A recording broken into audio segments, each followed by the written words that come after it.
میں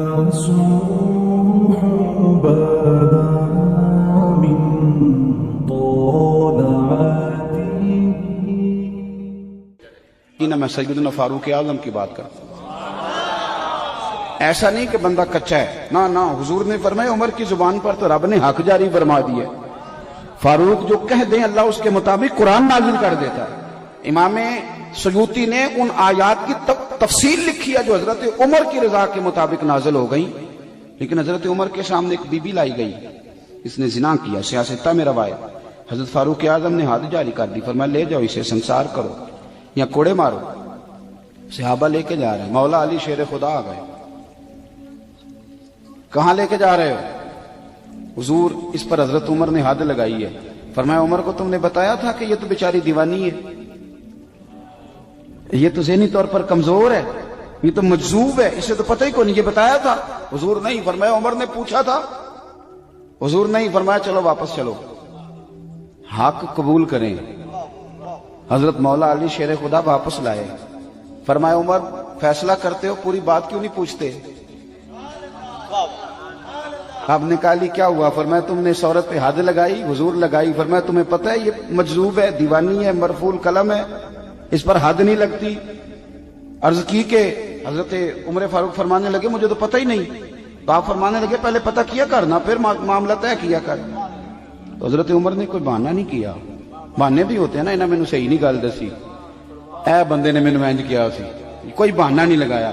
عمر نیچے اترے اور سجدے میں گر گئے، یا اللہ عمر کو معاف کر دے، یا اللہ عمر کو معاف کر دے۔ اور پھر چمکتے ہوئے جملے سیدنا فاروق اعظم کے فرمانے لگے لوگو آج اگر علی نہ ہوتا تو عمر ہلاک ہو جاتا، آج اگر علی نہ ہوتا تو عمر ہلاک ہو جاتا۔ بات کو سمجھیں، آپ قبول کریں، اگر آپ تک شکر کریں، حق اگر کسی تک آ گیا حق کو مانیں اور ڈٹنا سیکھیں اور حق بات کہنا سیکھیں۔ حضرت عمر فاروق رضی اللہ تعالیٰ عنہ کے زمانے میں بھی کچھ معاملات ایسے ہوئے۔ امام غزالی نے لکھا ہے کہ ایک نوجوان شراب چھپا کے نا اپنی چادر کی اوٹ میں تو حضرت عمر کے سامنے سے گزر رہا تھا، شراب چھپا کے۔ میں اکثر کہتا ہوں کہ آج بھی کوئی منع کرنے والا ہو تو لوگ منع ہونے کو تیار تو ہیں، پر ہم منع کرنے کو تیار نہیں ہوتے۔ اگر ہمارے کہنے پہ بڑی بڑی محفلیں ہو سکتی ہیں تو ہمارے کہنے پہ داڑھی بھی پوری ہو ہی سکتی ہے، لیکن ہم کہتے ہی نہیں، مزاج ہی نہیں، اس طرف لاتے ہی نہیں۔ ہمارے کہنے پر اگر بڑے بڑے چندے لوگ دے دیتے ہیں تو امید ہے نمازی بھی ہو ہی جائیں گے۔ توجہ دلانے کی، حضرت عمر کے زمانے میں بھی یہ مسئلہ ہوا۔ میری باتوں کی سمجھ آ رہی ہے سارے دوستوں؟ ایک نوجوان جا رہا ہے، شراب چھپائے تو سیدنا فاروق اعظم نے تلوار نکالی ہوئی، یہ کیا ہے، کدھر جا رہے ہو؟ تو وہ کہنے لگا حضور وہ نا سرکہ ہے میرے پاس، اور اندر دعائیں مانگ رہا ہے، یا اللہ آج عمر سے بچا لے، آج کے بعد شراب نہیں پیوں گا۔ اندر دعائیں مانگ رہا ہے، اللہ عمر سے بچا لے، آج کے بعد شراب۔ حضور سرکہ ہے، سرکہ۔ حضرت عمر کہنے لگے کھول نہ ذرا، چادر کھولی تو بوتل میں واقعی سرکہ نکل آیا۔ وہ الحمدللہ الحمدللہ پکار کے چلنے لگا۔ ایک روایت میں نے ایسی بھی پڑھی کہ جب وہ جا رہا تھا تو حضرت عمر نے آواز دی، فرمانے لگے عمر سے ڈر کے توبہ کی ہے تو شراب کا سرکہ بنا ہے، اگر تو رب سے ڈر کے توبہ کرتا تو اللہ نے اس کو شہد بنا دینا تھا اور تیرے کام آ جاتا۔ کوئی ہونا تو چاہیے نا منع کرنے والا۔ اور ایک بات اور آپ سے عرض کروں، جب آپ تک حق آ جائے تو اسے قبول بھی کریں، حق آ جائے تو اسے۔ حضرت عمر کا زمانہ تھا، مصر فتح ہو گیا، حضرت عمر بن عاص گورنر بنے۔ رواج یہ تھا مصر کے اندر کہ ایک دریا چلتا تھا، دریائے نیل، اور سارے مصر کا انحصار اسی دریا پہ تھا۔ فصلوں کو پانی بھی لگتا اسی سے، جانور بھی اسی سے پانی پیتے، کھیتیاں بھی اسی سے سیراب ہوتی۔ سال کے بعد وہ دریا خشک ہو جاتا، سال کے بعد وہ دریا خشک ہوتا، اور جب خشک ہوتا نا تو ایک کواری لڑکی قتل کر کے دریا میں ڈالتے، پھر وہ دریا چلتا۔ آج بھی بہت ساری جگہوں پہ اوہام پرستی ہے، کہتے ہمارے آستانے کا طریقہ ہے۔ میں نے کہا آستانے کا اس آستانے کا طریقہ ہوتا ہے جس آستانے کا تعلق در مصطفیٰ سے ہوتا ہے، باقی کسی آستانے کا اپنا کوئی ذاتی طریقہ نہیں۔ طریقہ وہ جو میرے نبی پاک کا طریقہ ہے، اس سے ہٹ کر کون سا طریقہ ہے؟ ہمارے آستانے کا طریقہ ہے، ہماری یہ رسم ہے، ہمارا یہ رواج ہے۔ اٹھا کے بھاگ جاؤ رسم و رواج، ہمارے رسم و رواج رسول اللہ کی سنت کے پابند ہے۔ سارے بولیے صلی اللہ ہو، پھر ایک دفعہ پڑھیے درود شریف صلی اللہ ہو، 3 دفعہ کر لیں تاکہ طاق آزاد ہو جائے. صلی اللہ علیہ. نبی پاک صلی اللہ علیہ وسلم کا طریقہ اصل طریقہ ہے. حضرت عمر فاروق کو جناب عمر بن عاص، اور کہتے ہیں کہ پکا طریقہ یہ تھا کہ جب تک لڑکی قتل کر کے ڈالتے نہیں تھے دریا چلتا نہیں تھا.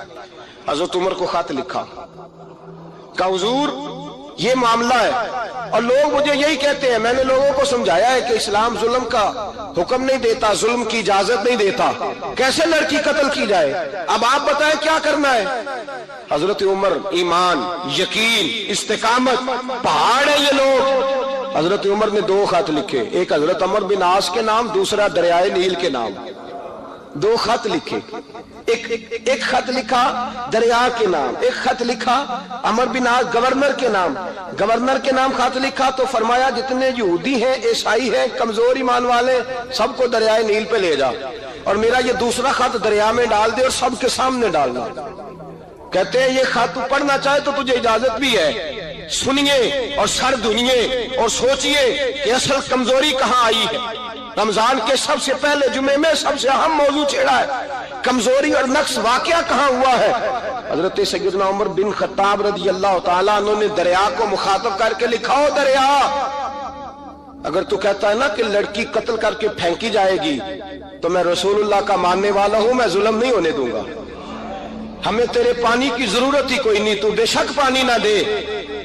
اور اگر تو اللہ کے حکم سے بہتا ہے، اگر تو اللہ کے حکم سے بہتا ہے تو پھر اللہ کا بندہ اور مصطفیٰ کا غلام عمر تجھے حکم دیتا ہے کہ فوراً بہنا شروع کر دے، فوراً منٹ نہ لگانا.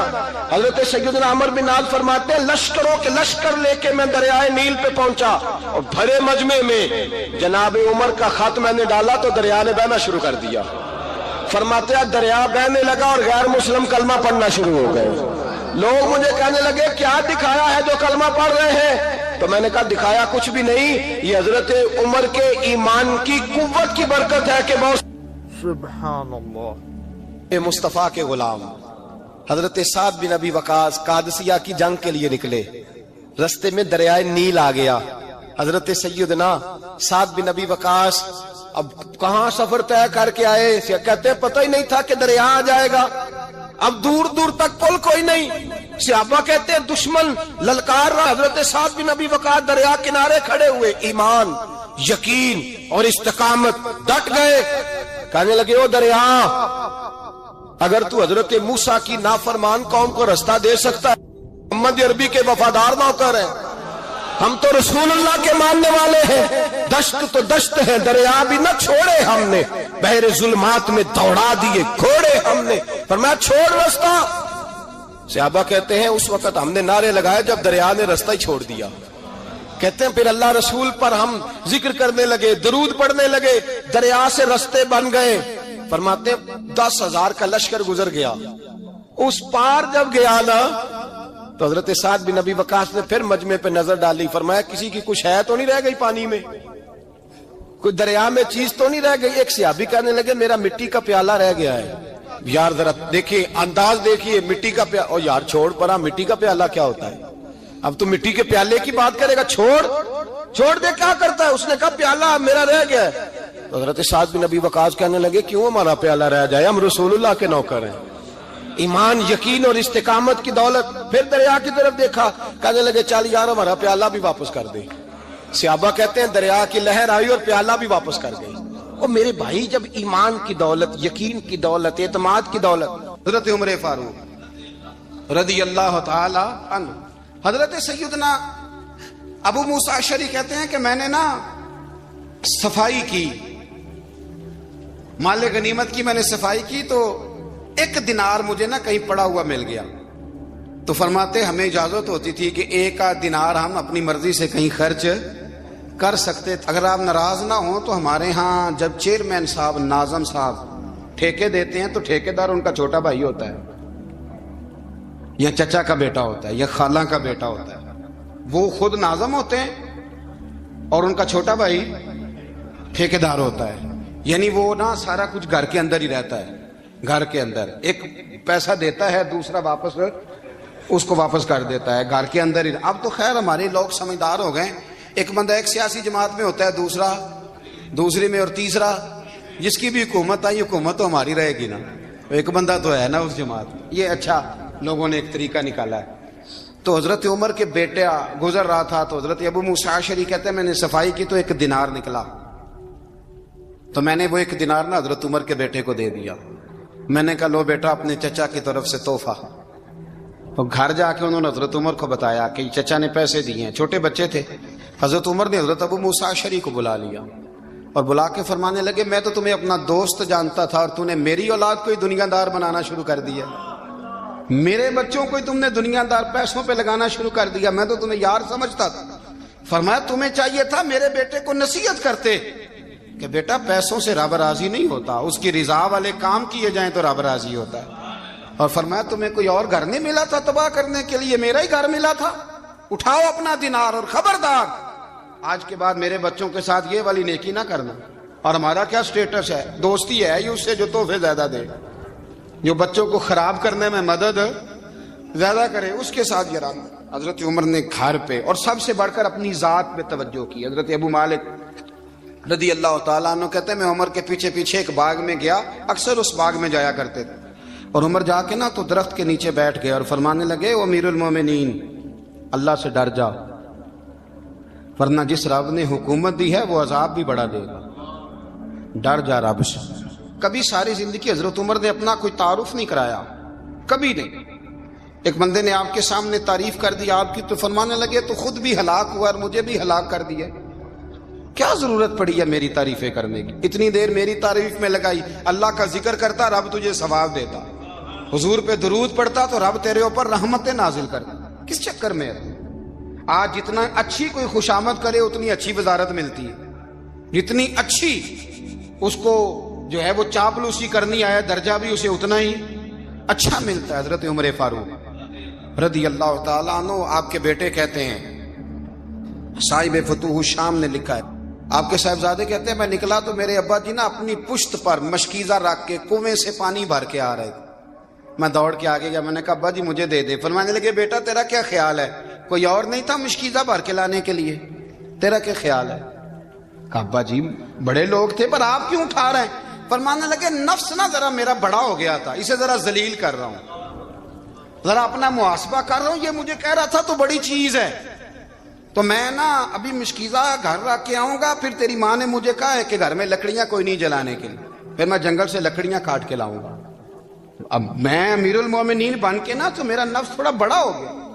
اب یقین کریں ہمارا آزما خراب ہو جاتا ہے جب تک ہمارا تعارف صحیح نہ ہو, ہمارا تعارف ٹھیک نہ ہو. میں یہ ہوتا ہوں, میں وہ ہوتا ہوں, چھوڑ مٹی دیں تے مٹی رہنا ہی, مٹی دیں تے مٹی دیں تے مٹی رہنا ہی. ایویں کادی بلے بلے اج مٹی دے اتے بندیا تے کل مٹی دے تھلے, مٹی دیں تے مٹی رہنا ہی. کادی بلے, مجھے پوچھ لو, مجھے جان لو, میرا نام لے لو, میں بھی آیا ہوں, میں بھی ہوتا ہوں, میرا بھی یہ تذکرہ ہے. میں بدکار پرانا خادم کسے در ملی نہ ٹوئی, اے تے واصف یار نے نظر جو کیتی تے واصف واصف ہی ہوئی. یہ تو بڑی بات کی بات ہے, تو بات کی بات ہے صاحب, ورنہ من نانم کے من نانم, جو ہم ہیں اس کا ہمیں پتا تو ہے نا بھائی. کبھی بھی یہ جو ذات کا چکر ہے نا, میں بھی ہوں مجھے بھی, او بھائی یاد رکھو میں کون ہوں. یہ جو نام نمود اور یہ خواہشیں اور یہ جو وقار, یہ تو کمزور لوگوں کا طریقہ ہے. جس کو اپنا تعارف کرانا پڑ گیا اس سے بھی زیادہ کمزور کوئی ہے. فوٹو میں دکھاتا پھرتا ہے فلانے کے ساتھ فوٹو, فلانے, تو کمزور بندے یہ کام کرتا. حضرت عمر فاروق اللہ اکبر, حضرت عمر جیسا بندہ 24 لاکھ مربع میل کا حکمران, اور شاہ روم کو خط لکھ کے کہتا ہے میں منت نہیں کرتا میں حکم دیتا ہوں. اتنا تگڑا بندہ. جنگ قادسیہ کے لیے حضرت سعد بن ابی وقاص کو بھیجا, فتوح الشام پڑھ کے دیکھیں. حضرت عمر بڑے پریشان ہیں, اتنے دن ہو گئے کوئی رپورٹ ہی نہیں آئی. اب تو موبائل ہے نا, تو ایک ایک منٹ کی رپورٹ لیں آپ, بلکہ آپ ایک ایک منٹ کی فوٹو لیں, آپ رپورٹ تو دور رہ گئی. حضرت عمر فاروق رضی اللہ تعالیٰ عنہ بڑے پریشان ہیں کہ قادسیہ میں حضرت سعد بن ابی وقاص کے ساتھ لوگ جہاد کرنے گئے, رپورٹ کوئی نہیں آ رہی. اتنے پریشان تھے کہ باہر نکل کے نا اس رستے پہ بیٹھ جاتے جو رستہ قادسیہ کی طرف سے آتا تھا. اس جو بھی آتا جاتا پوچھتے جنگ کے کیا حالات ہیں. ادھر جب اللہ نے فتح دے دی نا تو حضرت سعد بن ابی وقاص رضی اللہ تعالیٰ عنہ نے نا ایک قاصد کو خط دے کے بھیجا, کہنے لگے عمر کے پاس جاؤ, انہیں اطلاع دو کہ الحمدللہ اللہ نے اسلام کو فتح عطا کر دی. یہ حضرت عمر کو جا کے دینا. وہ بڑے پریشان ہوں گے. وہ جو اس زمانے میں اس طرح ہوتا تھا کہ کئی دور دور سے صحابہ جو دوسرے شہروں کے ملکوں کے رہنے والے ہوتے تھے وہ بھی آ کے شامل ہو جاتے تھے جہاد میں. کوئی ایک دفعہ مدینے آیا, کوئی 2 دفعہ آیا, پھر اپنے اپنے علاقوں میں. بہت سارے لوگوں نے زیادہ دفعہ حضرت عمر کو دیکھا بھی نہیں تھا. وہ جو قاصد خط لے کے آیا تھا نا, اس نے 1 دفعہ دیکھا تھا. حضرت عمر بوڑھے ہو گئے, وہ پہچانتا نہیں تھا. میری بات کی سمجھ آ رہی ہے آپ حضرات کو؟ ادھر سے وہ خط لے کے آ گیا. حضرت عمر مدینے سے باہر نکل کے اس روڈ پہ بیٹھے تھے جو قادسیہ سے آتا تھا. جب اس آدمی کو آتے دیکھا تو حضرت عمر اٹھ کے کھڑے ہو گئے, فرمانے لگے قادسیہ سے آ رہے ہو؟ وہ کیا کہتا ہے؟ پھٹے پرانے کپڑے, ٹوٹے ہوئے جوتے, سر پہ پرانی پگڑی. کہنے لگے غلام مدینے کے رہنے والے ہو؟ حضرت عمر کہنے لگے ہاں مدینے کا ہوں.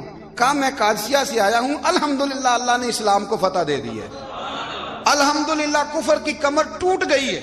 اس نے یہ بات کر کے تو گھوڑے کو ایڑی لگائی, گھوڑا دوڑنے لگا مدینے کے. حضرت عمر بھی ساتھ ساتھ دوڑ رہے.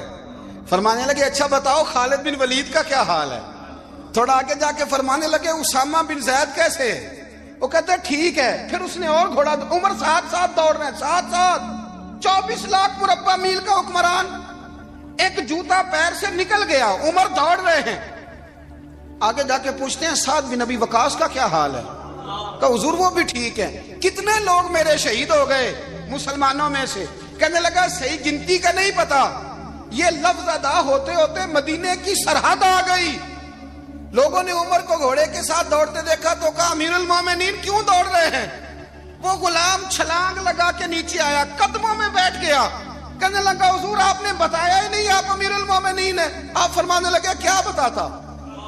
میں تو اونٹ چرانے والے کا پتر ہوں, کیا بتاتا؟ وہ عمر ہوں جس نے اپنے گناہوں کا حساب دینا ہے. کیا بتاتا؟ جو سعد بن ابی وقاص کو جہاد پہ بھیج کے خود بزدلوں کی طرح گھر میں بیٹھا ہے. کیا بتاتا؟ کوئی حیثیت نہیں, کوئی تار. تو نے اچھا کیا, تو تو مجاہد تھا, مجھے ساتھ ساتھ دوڑایا, تو نے اچھا کیا. جتنے لوگ تھے چیخے مار کے رونے لگے. حضرت فاروق اعظم سے کہنے لگے عمر جب تک تیرے جلوے رہیں گے اللہ کامیابیاں ہی عطا فرمائے گا, جب تک تیرا رنگ رہے گا اللہ تعالیٰ نوازتا ہی رہے گا. کچھ نہیں, کبھی اپنا آپ ظاہر ہی نہیں کیا. بہت بڑے تھے, بہت بڑے تھے حضرت عمر, بڑے تھے, لیکن ساری زندگی اپنے محاذ. حضرت ابو رافع غلام تھے, قرآن پاک بڑا سونا پڑھتے تھے. حضرت عمر جب بھی انہیں ملتے کہتے ابو رافع تو عمر سے اچھا ہے, قرآن بڑا شاندار پڑھتا ہے. تو وہ کہتے حضور اگر میں قرآن صحیح پڑھتا ہوں تو آپ کو قرآن کی تشریح زیادہ صحیح آتی, آپ بھی تو مجھ سے افضل ہیں. تو آپ فرماتے نہیں پھر بھی تو مجھ سے افضل ہے. کیوں؟ اس لیے کہ تو اپنے غلام اپنے آقا کی نوکری بھی ٹھیک کرتا ہے اور رب کی عبادت بھی ٹھیک کرتا ہے, اور مجھے خالص صرف عبادت کرنی ہوتی ہے وہ بھی ٹھیک نہیں کر پاتا. ساری زندگی اپنا محاسبہ, ساری زندگی اپنے گریبان میں دیکھا, ساری زندگی اپنے آپ کو پرکھا, اپنے آپ کو ٹٹولا. 62 سال عمر بیت گئی. حضرت حذیفہ بن یمان ایک صحابی تھے, میرے نبی کریم علیہ السلام نا ان سے راز کی باتیں کرتے تھے. ہر بندے کا ہاضمہ ٹھیک نہیں ہوتا, سب سے راز کی بات نہیں کرنی چاہیے. حضرت حذیفہ بن یمان کہتے ہیں حضور راز کی باتیں بتاتے. مدینہ منورہ میں جو منافقین تھے ان کی لسٹ بھی نبی پاک نے حضرت حذیفہ بن یمان کو دی تھی. جب کوئی مشکوک آدمی مر جاتا نا تو صحابہ کہتے ہیں ہم دیکھتے اگر حضرت حذیفہ نے جنازہ پڑھا ہے تو ہم بھی جنازہ پڑھ لیتے. نبی پاک نے بھی کچھ جنازے نہیں پڑھے. ترمذی میں ہے, فرمایا عثمان سے جو بغض رکھے اس کا جنازہ نہیں پڑھیں گے. حضرت حذیفہ بن یمان اگر جنازہ پڑھتے تو لوگ پڑھتے, وہ نہ پڑھتے تو لوگ جنازہ نہ پڑھتے. حضرت حذیفہ بن یمان کہتے ہیں جناب عمر فاروق کی خلافت کے آخری ایام تھے, کچھ دنوں کے بعد وہ شہید ہو گئے. فرماتے آدھی رات کا وقت تھا, میں گھر میں سویا تھا بڑا بے فکر, اچانک میرے دروازے پہ دستک ہوئی, میں گھبرا کے اٹھا. اتنی رات کو کون آیا؟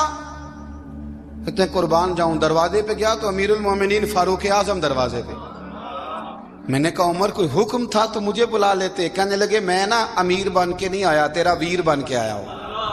امیر المومنین کی حیثیت سے سرکاری کام سے بلاتا تو وہاں بلاتا, مجھے ایک ذاتی کام پڑ گیا. کہتے میں نے عمر کو گھر کی اندر بلا کے چارپائی پہ بٹھایا. میں نے کہا حضور میں غریب آدمی, میں کیا آپ کے کام آ سکتا ہوں؟ تو کہتے ہیں انہوں نے نا مجھے ساتھ بٹھا لیا, پھر میرا ہاتھ پکڑ لیا، کہنے لگے تو عمر کو جانتا ہے؟ عمر جھوٹ نہیں بولتا. تو جانتا ہے عمر وعدوں کا پکا ہے؟ کہا حضور جانتا ہوں. کہا میں اس وقت آیا ہوں جب دیکھ بھی کوئی نہیں رہا. حضرت حذیفہ بن یمان کہتے ہیں پریشان ہو گیا، حضور پہلیاں نہ بجھوائے، مہربانی کر بتائیں کدھر آئے ہیں. تو حضرت عمر فاروق فرمانے لگے 62 سال کا ہو گیا ہوں، 63 میں چل رہا ہے، داڑھی سفید ہو گئی ہے، ال پک گیا، اٹھ فریدہ ستیا، داڑھی آ گئی پور، اگا نیڑے آ گئی، پیچھا رہ گئی دور.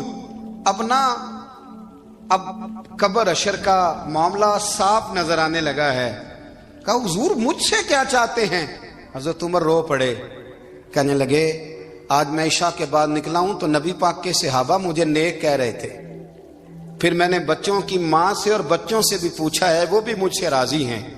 پر حذیفہ تیرے ساتھ نبی پاک راز کی باتیں کرتے تھے، سچ بتا کہیں عمر کا نام منافقوں میں شامل تو نہیں؟ سچ بتا ان منافقین میں تو شامل نہیں؟ کہیں اوپر سے تو نہیں سارا کچھ؟ حضرت حذیفہ بن یمان کہتے ہیں میں باپ کے مرنے پہ اتنا نہیں رویا جتنا عمر کے سوال پہ رویا. میں قدموں میں بیٹھ گیا، میں نے کہا نہیں عمر، یہ تو میں نے نہیں سنا، لیکن یہ میں نے نبی پاک سے ضرور سنا ہے کہ میرے بعد اگر کوئی نبی ہوتا تو عمر ابن خطاب ہوتا. یہ میں نے اپنے کانوں سے سنا ہے کہ عمر جس گلی سے گزرے شیطان رستہ بدل جاتا ہے. یہ میں نے اپنے کانوں سے سنا ہے کہ 950 سال حضرت جبریل جناب عمر کی شان بیان کریں تو پھر بھی بیان نہیں ہو سکتا. یہ میں نے ضرور سنا. دوستو ساری زندگی حضرت عمر نے اگر دوسروں کا محاسبہ کیا تو اپنا اور اپنے بچوں کا بھی کڑا خیال رکھا، اپنی ذات پر بڑی توجہ دی. جو لوگ اپنا بھول جاتے ہیں نا، ہمیں اپنی صحت کا بڑا خیال ہے لیکن اپنی روحانی زندگی کا کوئی خیال نہیں ہے، قلبی زندگی کا کوئی تصور نہیں ہے. آپ یقین کریں موٹا آدمی کمزور ہونے کے لیے جدوجہد کر رہا ہے، کمزور طاقتور ہونے کے لیے، لیکن جس کو کتنے دن بیت گئے اللہ رسول کی یاد میں رویا ہی نہیں، کتنے دن بیت گئے نہ سننے کو دل ہی نہیں چاہا، جسے مہینوں بیت گئے اور قرآن پاک کی طرف نظر ہی نہیں گئی، وہ فکر مند ہی نہیں. زندگی زندہ دلی کا نام ہے، مردہ دل کیا خاک جیا کرتے ہیں. بھائی حضرت عمر کی زندگی دور حاضر میں ہمیں یہ سبق دیتی ہے کہ کڑی نگرانی رکھو اپنے پودوں کی، کڑا خیال رکھو اپنے ذاتی باغ کا، اور یہ جو تمہارے دل کی دنیا ہے یہ تمہاری روح کی زندگی ہے، اس کا محاسبہ کرتے رہو. نبی کریم علیہ السلام نے فرمایا اپنا حساب خود کر لو قبل اس کے کہ تمہارا حساب کیا جائے. اپنا حساب بولیے، اپنا حساب. ہم ساری دنیا کا حساب کرتے پھرتے ہیں، کوئی کہاں سے کماتا ہے کہاں کھاتا ہے، پر اپنا حساب حضور نے فرمایا حساب کر لو قبل اس سے کہ تمہارا حساب. مولا علی فرماتے ہیں نماز پڑھ لو قبل اس کے کہ تمہاری نماز پڑھی جائے. یہ بڑا عجیب معاملہ ہے کہ ہم جتنے لوگ ہیں ہمارا معیار یہ ہے کہ سامنے والا غلط ہے اور میں ٹھیک. یعنی دوسرے کا بچہ گلی میں نظر آ جائے تو اس کی غلطیاں نکلنی شروع ہو جائیں گی، اور میرا بچہ سارا شہر گھوم آئے ایک ٹائر پہ موٹر سائیکل پہ تو ہم کہتے ہیں کہ ابھی بچہ ہے، انشاءاللہ سیانا ہو جائے گا. اگر ابا جی آج تک سیانے نہیں ہوئے کہ اس کو سمجھا لیں تو پھر بیٹے کا سیانا ہونا تو ہو سکتا ہے کہ وہ 60-70 سال لگ ہی جائیں.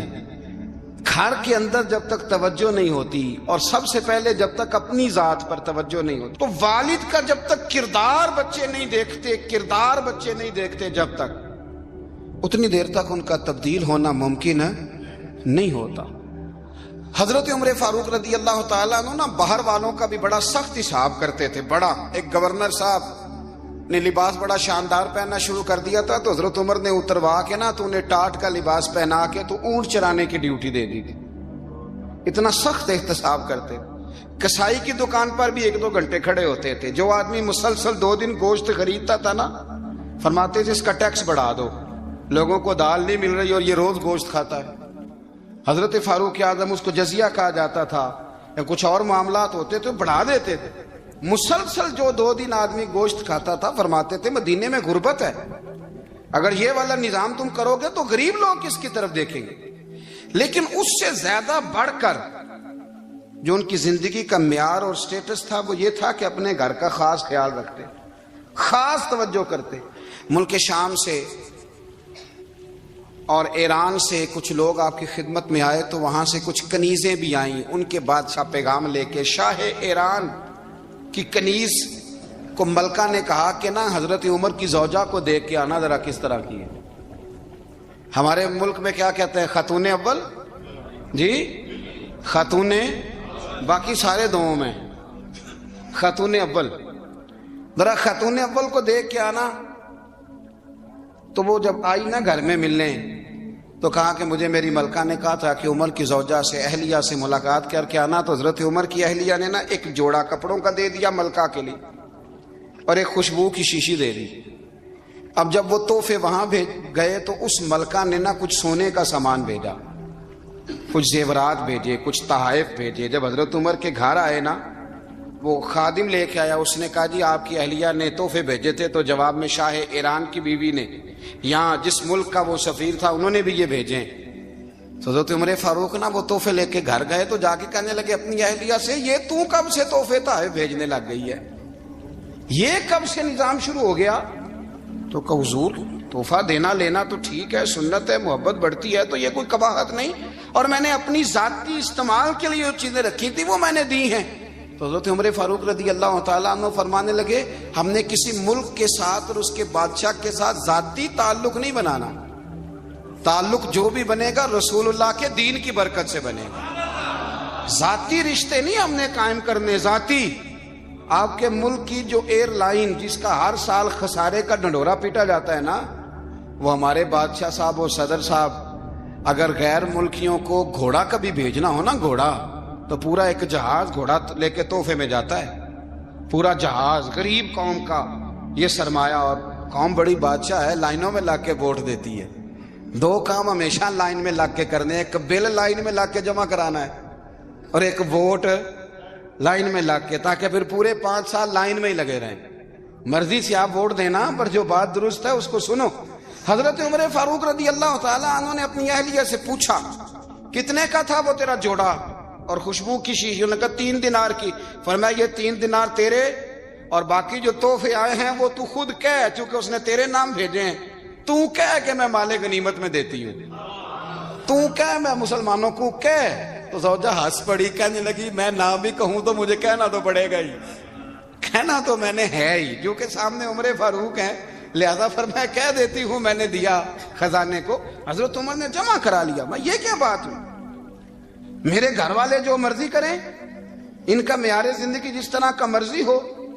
اور حضرت عمر ایک جملہ کہا کرتے تھے، اللہ کرے کہ یہ باتیں اس دور حاضر میں ہماری سمجھ میں آئیں. حضرت عمر فاروق رضی اللہ تعالیٰ عنہ اپنے بچوں کو فرمایا کرتے تھے کہ بہت آدمی کو بھوک لگی ہو نا، اور پھر اس کی پسند کا کھانا پکا ہو تو اتنے شوق سے وہ اس کھانے کو دیکھتا ہے نا، فرمایا اس طرح پوری قوم اپنے بادشاہوں کے خاندان کو دیکھتی ہے. اس تیزی کے ساتھ دیکھتے ہیں کہ ان کے گھر میں کیا ہو رہا ہے، ان کا معیار زندگی کیا ہے، ان کا سٹیٹس کیا ہے. سیدنا فاروق اعظم رضی اللہ تعالی عنہ نے اپنے گھر کے اندر اپنے بچوں، آپ کے بچے دونوں کاروبار کے لیے مصر گئے تو وہاں کے گورنر صاحب نے لوگوں سے، ایک بہت بڑا قافلہ گیا مدینے سے مصر تجارت کے لیے، جاتے ہیں نا آج بھی قافلے کئی ملکوں میں، تو یہ گئے تجارت کے لیے. تو حضرت عبداللہ ابن عمر، حضرت عبید اللہ ابن عمر، حضرت عمر کے دونوں بیٹے گئے. جناب عمر فاروق کے بچے جب وہاں پہنچے تو مصر کے گورنر نے نا لوگوں کو تعارف کرایا کہ یہ عمر فاروق کے بیٹے ہیں. یہ حضرت یہ چودھری کے بیٹے کو کون بتاتا ہے کہ تو چودھری کا بیٹا ہے؟ باہر والے بتاتے ہیں، گھر والے جی. اور سیٹھ صاحب کے بیٹے کو کون بتاتا ہے کہ تو سیٹھ صاحب کا بیٹا ہے؟ اور مالک کو کون بتاتا ہے کہ تو مالک کا بیٹا ہے اور یہ کرایہ دار ہے؟ یہ کون بتاتا ہے؟ یہ سوچ ہم دیتے ہیں بچوں کو.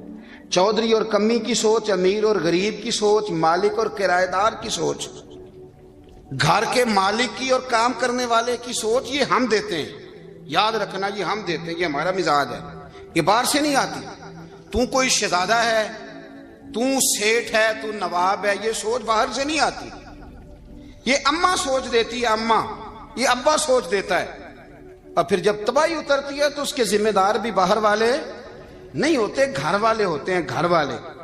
ہمارے بچوں کی طبیعتوں پر زیادہ نقش باہر والوں کا نہیں ہوتا، گھر والوں کا ہوتا ہے. یاد رکھیے گا حضرت عمر فاروق رضی اللہ، بچے ہیں، شہزادے ہیں، وہ کاروبار کرنے گئے اور وہاں لوگوں نے بتایا گورنر صاحب نے کہ یہ فاروق اعظم کے بچے امیر المومنین کے. لوگوں نے ان سے زیادہ مال خریدا، تجارت میں زیادہ نفع ہوا. ظاہر ہے کہ وہ آپ کے جو اللہ خیر کرے حکمران ہیں، ان کے کاروبار کتنے ملکوں میں ہیں، کس بنیاد پر ہیں؟ وہ صرف اس بنیاد پر کہ وہ حکمران رہے، ان کے لیے آسان تھا بڑے لوگوں سے تعلقات بنانا. حضرت عمر فاروق رضی اللہ تعالیٰ عنہ کے بچے ڈھیروں مال کما کے جب واپس آئے نا، تو حضرت عمر سے آ کے بچوں نے بطور محبت کا ابا جی اللہ نے بڑا ہی فضل کیا ہے، بڑا مال کمایا الحمدللہ، یہ دیکھیں کتنا نوازا ہے. تو حضرت عمر کہنے لگے سارے قافلے نے اتنا ہی کمایا ہے، سارے قافلے نے اتنا ہی کمایا ہے؟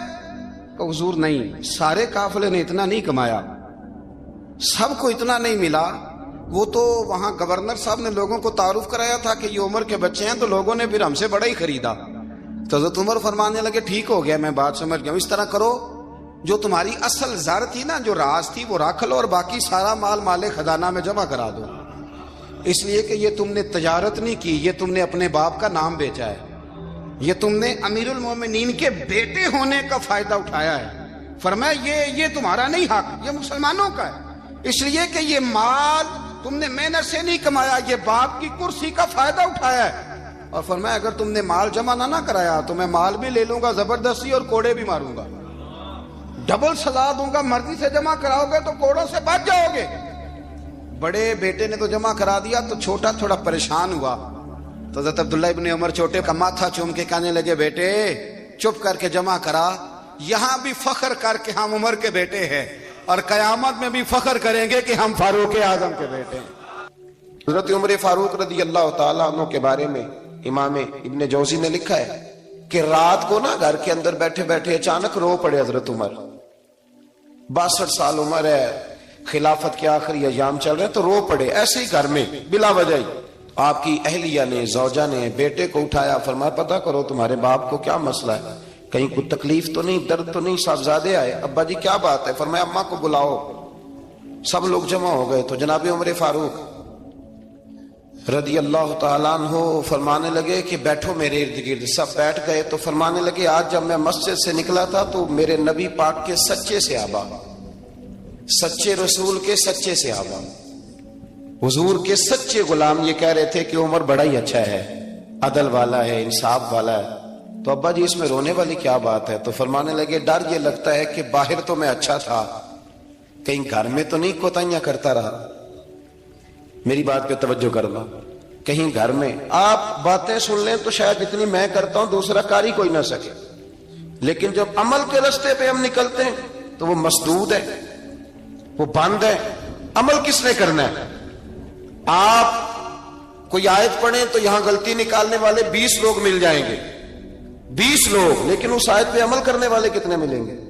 تو حضرت عمر فاروق رو رہے تھے، کہنے لگے کہیں تمہارے حقوق تو نہیں پامال کرتا رہا. تو آپ کی اہلیہ نے جب سنا تو وہ کہنے لگی عمر مجھے تو بڑا پرانا شکوہ ہے، آپ کا جاہ و جلال اتنا تھا میں بات نہیں کر سکی. عمر تم نے سارا دن مسجد میں گزار دیا اور ساری رات نقاب اوڑھ کے مدینے کی گلیوں میں گزار دی، میں تو زندگی کی کوئی خوشی دیکھ ہی نہیں سکی.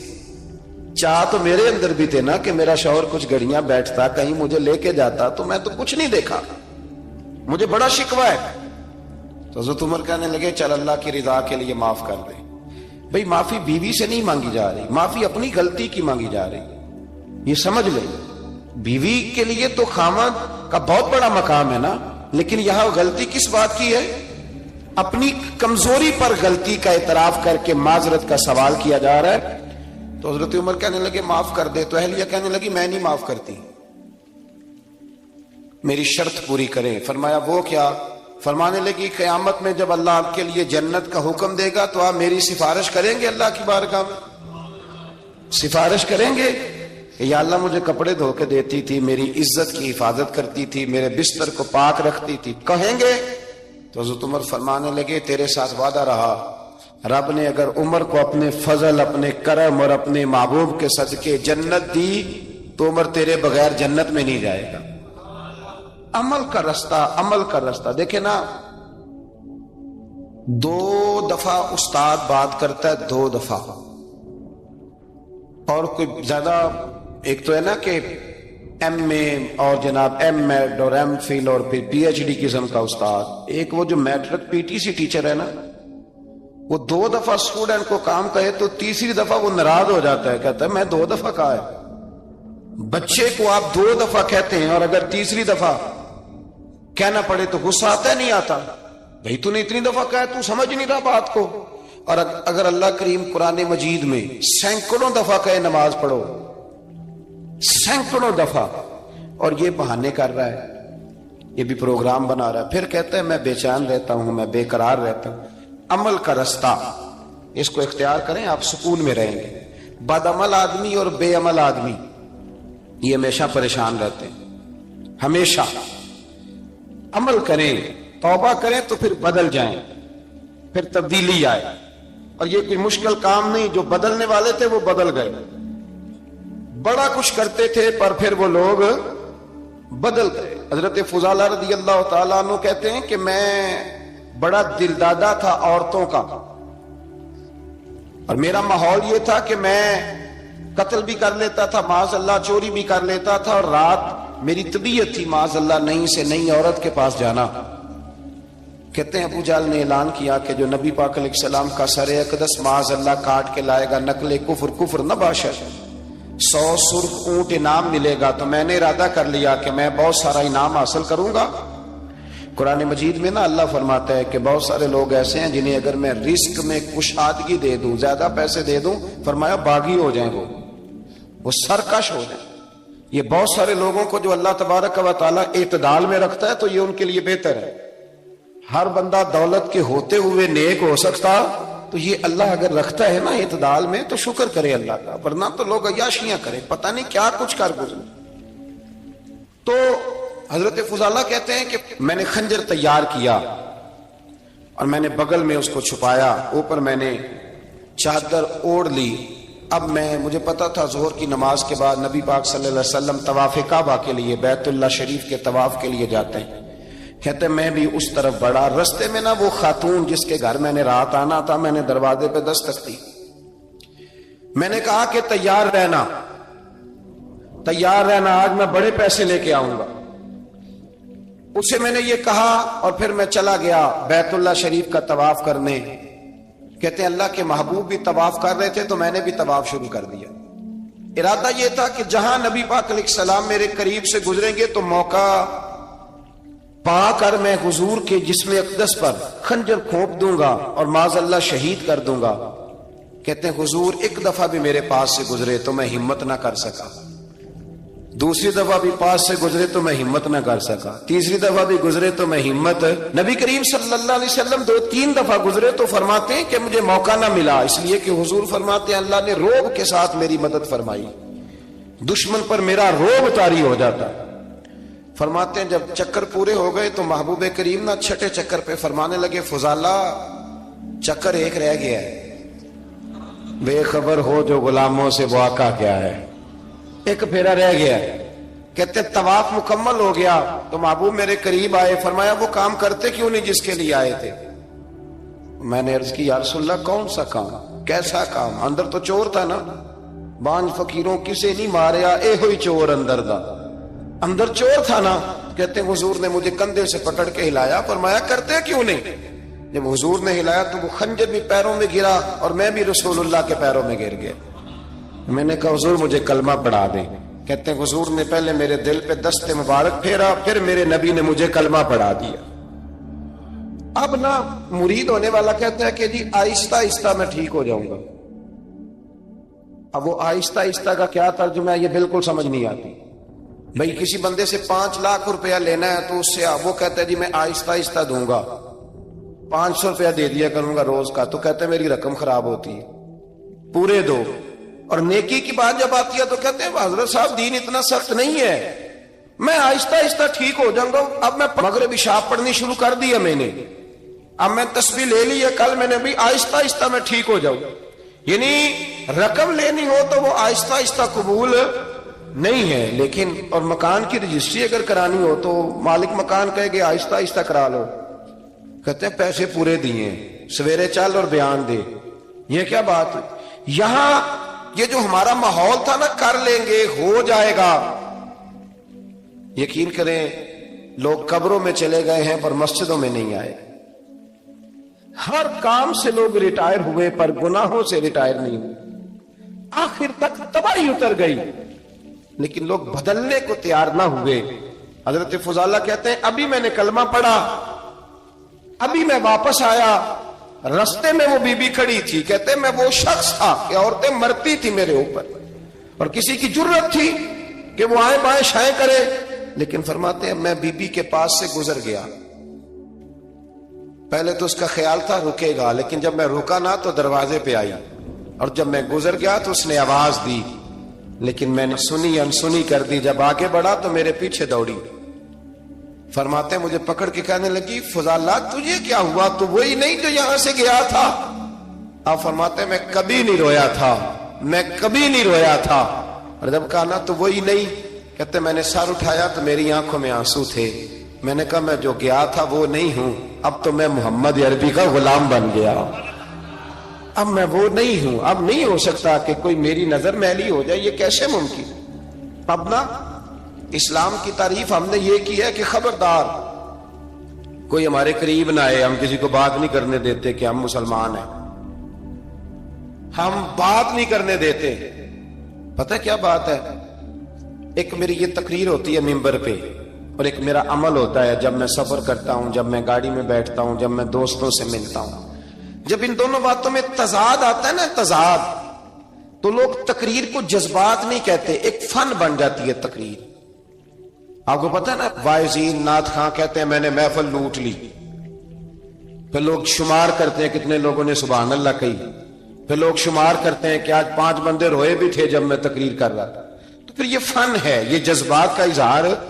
سمجھ لیں بات کو کہ عمل جب آپ نہیں نہ کرتے عمل، تو آپ خود بڑے بے چین رہتے ہیں کہ یار یہ میں کیا کر رہا ہوں، یہ کون سا گورکھ دھندا ہے کہ میرا عمل صفر ہوتا جا رہا ہے. ہمارے ایک استاد تھے تو وہ فرمایا کرتے تھے کہ اگر پڑھے لکھے آدمی کو تم بے عمل دیکھو تو اس سے دور ہٹ جایا کرو ورنہ تمہیں بھی بے عمل کر دے گا. میں نے ان سے عرض کی، میں نے کہا حضور یہ کیا ہے؟ تو فرمانے لگے اپنے حضرت صاحب سے پوچھنا، وضاحت کریں گے. میں نے حضرت صاحب سے کہا جی عجیب بات کر دی ہے، علم والے بندے کے پاس بیٹھ کے تو علم آتا ہے. تو وہ فرما رہے تھے کہ علم والے بندے کے پاس اگر وہ بے عمل ہو تو بالکل نہ بیٹھنا. تو حضرت صاحب فرمانے لگے انہوں نے صحیح کہا ہے. اب بات بہت بڑی ہے، پتہ نہیں آپ کی سمجھ میں آتی ہے نہیں آتی، بہرحال کر دیتا ہوں. پڑھا لکھا بندہ اگر بے عمل ہو تو اس کے پاس ہے. تو میں نے کہا حضور کیوں؟ فرمانے لگے اس لیے کہ وہ اپنی بے عملی پر بھی دلائل دے گا. سیدنا و مولانا محمد وعلى سيدنا علي وسيدتنا فاطمة وسيدتنا زينب وسيدنا حسن وسيدنا حسين. زینب کی بارگاہ میں سلام نیاز ہے، زینب کی بارگاہ میں سلام نیاز ہے، زینب کی بارگاہ میں سلام نیاز ہے، زینب کی بارگاہ میں سلام نیاز ہے. جو مرتضیٰ کی لاڈلی زہرا کا ناز ہے. اللہم صلی علی سیدنا و مولانا محمد. اللہم صلی علی سیدنا و مولانا محمد. زینب کی بارگاہ میں سلام نیاز ہے، زینب کی بارگاہ میں سلام نیاز ہے. جو مرتضیٰ کی لاڈلی زہرا کا ناز ہے اللہم صلی علی سیدنا و مولانا محمد اللہم صلی علی